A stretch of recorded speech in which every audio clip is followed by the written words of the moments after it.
देखिए इसमें क्या मांगा गया है आपसे, application of technique, colour and colour theory and the application of theory in art activities, colour harmony, traditional application, colour and application of colour, reasoning colour, preparation, texture, technical aspect of pigment.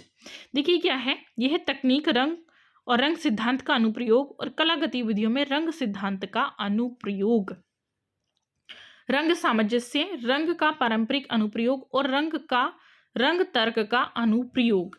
ठीक, next है रंग preparation, रंग की तैयारी, texture बनावट, technical aspect of pigment, वर्णक या तकनीकी पहलू, विभिन्न परंपराओं के स्रोत और प्रभाव, source of influence of various traditions, study eight understanding of artistic values. ये देखिए क्या है, कलात्मक मूल्य और अध्ययन और समझ, रूपों, आकृतियों, विमानों, आयतन और समग्रता का निर्माण। ये आपका आएगा, ये है construction of forms, shapes, plans and volume and totality, understanding of 2 and 3 dimensional approaches and this purpose. देखिए 2 और 3 डायमेंशनल मैंने पहले भी बताया था, 2 और 3 आयामों, दृष्टिकोण, उद्देश्य की समझ आपको होना चाहिए। जो चीज मैंने आपको बताई है वीडियो, इसके लिए आप वो वीडियो वॉच कर सकते हैं। ठीक है, नेक्स्ट देखिएगा आपका, आ जाते हैं हम नेक्स्ट यूनिट पर, ललित कलाओं। ये है relevance of the study aesthetics in fine arts, visual arts.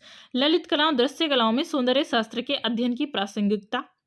Next है the early philosophical thought in Indian culture, nature of function of works of art in society. ये है भारतीय संस्कृति में प्रारंभिक दार्शनिक विचार, कंसेप्ट ऑफ रस, षडंग, ध्वनि, अलंकार, ईटीसी।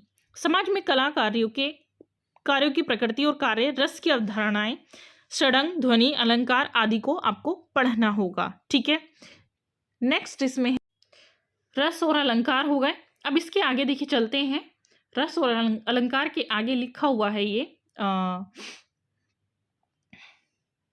आपका philosophy and aesthetic views of Kant, Hegel, etc, prehistoric Indian painting, classical Indian painting, mural, Ajanta Bagh and later Mughal traditional, manuscript painting, miniature painting, folk art and tribal painting. देखिए ये क्या है आप लोगों की, आप समझ ही गए होंगे।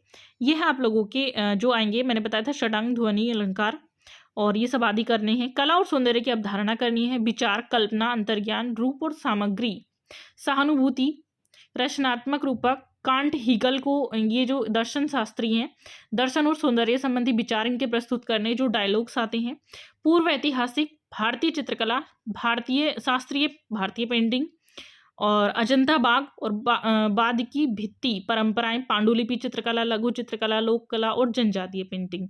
ये सब आप लोगों की यहाँ लिखी हुई हैं, वो सब आप लोगों को करनी होंगी। नेक्स्ट पर हम आ जाते हैं, जो नेक्स्ट यूनिट है,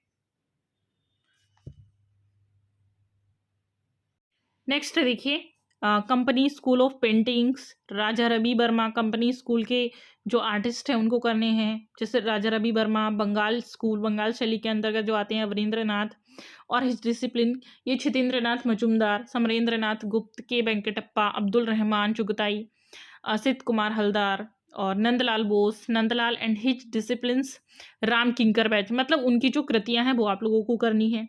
राम किंकर, विनोद बिहारी, धीरेन्द्र कृष्ण, देव वर्मा, अमृता शेरगिल, एकेडमिक रियलिज्म आपको करना है, कलकत्ता ग्रुप आपको करना है और पारितोष सेन, गोवर्धन मजूमदार, और ये सारे देखिए लिखे हुए हैं, प्रदोष दास गुप्ता लिखे हुए हैं। मेजर ट्रेंड्स लिखे इन कंटेम्प्रेरी इंडियन आर्ट सिंस 1947 की जो आर्ट है वो आप लोगों को यहाँ पर करनी है। नेक्स्ट यूनिट पर हम चलते हैं, तो नेक्स्ट यूनिट की बात नेक्स्ट में देखेंगे, major phases in western painting, पश्चिमी चित्रकला में प्रमुख चरण, ग्रीक रोमन दिया गया है, ये Roman, Byzantine, Gothic, Renaissance art, background of Renaissance, human and intentions and discoveries of the evolution of person style of early renaissance and high renaissance।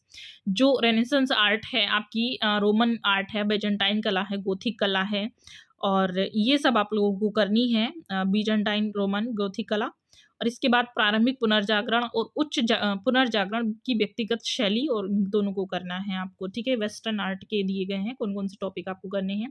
New classicism करना है, बरोक रोकोको शैली करना है, romanticism करना है, न्यू रियलिज्म करना है, impressionism करना है, पोस्ट इम्प्रेशनिज्म करना है, क्यूबिज्म घनवाद को करना है, फॉविज्म फावाद, फ्यूचरिज्म दादाइज्म, शर्लिन अब्स्ट्रैक्ट आर्ट अब्स्ट्रैक्ट एक्सप्रेशनिज्म, और पोप और new figuration art in post modern time, ये आपको करना है। देखिए शास्त्रवाद, सुचिंतावाद, नव यथार्थवाद, प्रभाववाद, उत्तर प्रभाववाद, दादावाद, अति यथार्थवाद, सार कला, सार अभिव्यक्तिवाद, ओप और पोप कला, नव मूर्ति कला और आधुनिक नव मूर्ति कला, उत्तर आधुनिक समय में कला, ये सब आपको करनी है।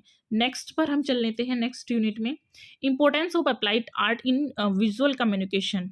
विजुअल कम्युनिकेशन में अप्लाइड आर्ट का क्या महत्व है, एक बिग। और नेक्स्ट है understanding of all the elements of an advertising design, graphic design such as typology, typography and calligraphy, heading lines जो होती हैं, कॉपी होती हैं, फोटोग्राफी, चित्रण, लोगों में प्रतीक के सभी तत्वों की समझ, जिससे आउटडोर, और ये आप देखेंगे illustration, logo and symbol, outdoor advertising, it's importance in communication, ये अन्य मीडिया पर अपने लाभ के साथ बाहरी विज्ञापन के, और various kind of media of outdoor, देखिए outdoor advertising with its advance over other media, ये है आउटडोर मीडिया का उपयोग करने में विज्ञापन की नैतिकता और सेंसरिंग, विज्ञापन अभियान, उत्पाद कंटेनर की सतह से लिए गए पैकेज डिजाइनर, ये package designing for the surface of container to start with corporate government and social awareness, तो ये आपको करना है। सरकार और सामाजिक जागरूकता आपको करनी है। Name of all media available, new technologies, internet, it's use in advertising product and service, net marketing, internet interactions with other arts, sculpture, painter, देखिए क्या है, नई प्रौद्योगिकी, कंप्यूटर, डिजिटल प्रिंटिंग आदि, इंटरनेट, विज्ञापन उत्पादों और सेवाओं में इसका उपयोग, नेट मार्केटिंग, अन्य के साथ सहभागिता आप कैसे करेंगे, वो सारी चीज़ें आपको यहाँ पर पढ़नी होंगी, ठीक है। चलते हैं अब नेक्स्ट पर। नेक्स्ट जो यूनिट है आप लोगों की वह क्या कहती है उसको भी देख लेते हैं, चलिए। तो नेक्स्ट कहती है हिस्ट्री ऑफ एडवर्टाइजमेंट, देखिए नेक्स्ट कहती है history of advertisement from early civilization, invention of movable type, development of printing process, letter press of set gravure, silk screen embossing, ETC। तो देखिए इसमें क्या क्या आएगा आपका, ये है प्रारंभिक सभ्यताओं से विज्ञापन का इतिहास, ये दिया है ना, history of advertising from early civilization, जंगम प्रकारों का आविष्कार, मुद्रण प्रक्रियाओं का विकास, letter press of set gravure, silk screen embossing आदि, तो ये सब आप लोगों को करना होगा। नेक्स्ट है computer and its role in creative new visual effect, computer का क्या रोल है नया दृश्य प्रभाव पैदा करने में, भारतीय विज्ञापन, history of Indian advertising and different media, history of printing in media, print media वेस इलेक्ट्रॉनिक मीडिया, ये है भारतीय विज्ञापन और विभिन्न मीडिया का इतिहास, भारत में छपाई का इतिहास, प्रिंट मीडिया बनाम इलेक्ट्रॉनिक मीडिया, ठीक है। तो ये आप लोगों का हो गया सिलेबस। नेक्स्ट देखिएगा, मेरे ख्याल से और नहीं है, यही है, हाँ बस यही था सिलेबस में आप लोगों के। इसमें कुछ दिया हुआ है कॉन्सेप्ट में बता देती हूँ, एजुकेशनल साइकोलॉजी जो आएगी इसमें वो क्या रहेगी, तो उसको थोड़ा सा हम लोग देख लेते हैं यहाँ पर वो क्या क्या चीज़ें दी गई हैं। तो चलिए सबसे पहले देखिए मैं इसको बता देती हूँ ये क्या क्या लिखा हुआ आप लोगों को लिए, क्या क्या चीज़ें इंपॉर्टेंस हैं वहाँ पर। पहला दिया है शैक्षणिक मनोविज्ञान में concept, scope and function of educational psychology, यह शैक्षणिक मनोविज्ञान की अवधारणा, कार्यक्षेत्र और कार्य, physical, cognitive, social, emotional and moral development, किशोर शिक्षार्थी की शारीरिक, संज्ञानात्मक, सामाजिक, characteristics of adolescent learner and its implication of for teaching learning, ये आपके सब्जेक्ट हैं जो मनोविज्ञान से संबंधित हैं, जो आएंगे, इनसे प्रश्न आएंगे। भावनात्मक और नैतिक विकासात्मक व्यवस्थाएं और शिक्षण अधिगम के लिए इसका निहितार्थ। नेक्स्ट दिया गया है behavioural, cognitive and constructivist principles of learning and its implication for senior secondary students. सीखने के व्यवहार संज्ञानात्मक और रचनावादी सिद्धांत और इसके वरिष्ठ माध्यमिक छात्रों के लिए निहितार्थ। नेक्स्ट कॉन्सेप्ट है आप लोगों का ये वाला, concept of mental health and adjustment mechanism. ये क्या है आप लोगों की, मानसिक स्वास्थ्य और समायोजन तंत्र की अवधारणा क्या होनी चाहिए। नेक्स्ट है emotional intelligence and its implication in teaching learning. ये क्या है, भावनात्मक बुद्धिमत्ता और शिक्षण अधिगम में इसकी निहितार्थता क्या होनी चाहिए।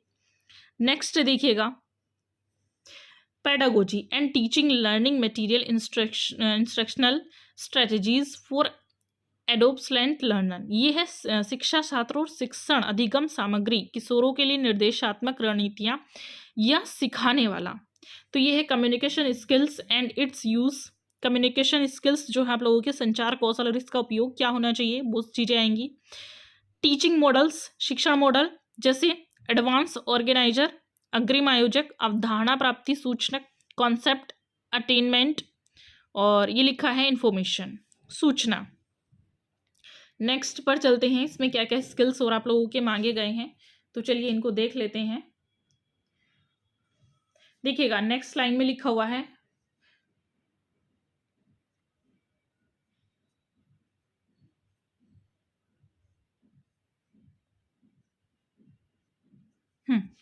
नेक्स्ट में है communication skills and it's use. ठीक, ये है शिक्षण मॉडल अग्रिम आयोजक, अवधारणा प्राप्ति सूचना। पहले दिया हुआ है टीचिंग वाला शिक्षण model, advance organization, concept attainment, information, processing inquiries, training. Next है preparation and use of teaching learning material during teaching. ये है आप लोगों का शिक्षण के दौरान शिक्षण अधिगम सामग्री तैयारी और उपयोग। नेक्स्ट है कोऑपरेटिव लर्निंग, सहकारी शिक्षा। जनरल इंस्ट्रक्शंस क्या है आप लोगों के, जनरल में देखिए, जनरल में क्या आएगा, general awareness including question related to Haryana से जितने भी जीके वाले क्वेश्चन हैं वो आप लोगों के लिए आएंगे। अब जनरल अवेयरनेस के क्वेश्चन हैं, general mental ability included basis numeracy and data interpretation. ये आप लोगों की बुनियादी संख्या और डेटा व्याख्या सहित सामान्य मानसिक क्षमता आप लोगों को पता होना चाहिए। नेक्स्ट पॉइंट है logical reasoning and analytical ability. ये फर्स्ट पेपर का दे रखा है आप लोगों को, तार्किक तर्क और विश्लेषणात्मक क्षमता। नेक्स्ट है decision making and problem solving, निर्णय लेना और समस्या का समाधान करना। ये सारी चीज़ें आप लोगों को आनी चाहिए। इसके पेपर का क्या पैटर्न रहेगा, कैसे आप लोगों को तैयारी करनी है, उसके लिए वॉच करेंगे नेक्स्ट वीडियो में। Thanks for watching. मेरी वीडियो को लाइक, शेयर एंड सब्सक्राइब करना ना भूलें।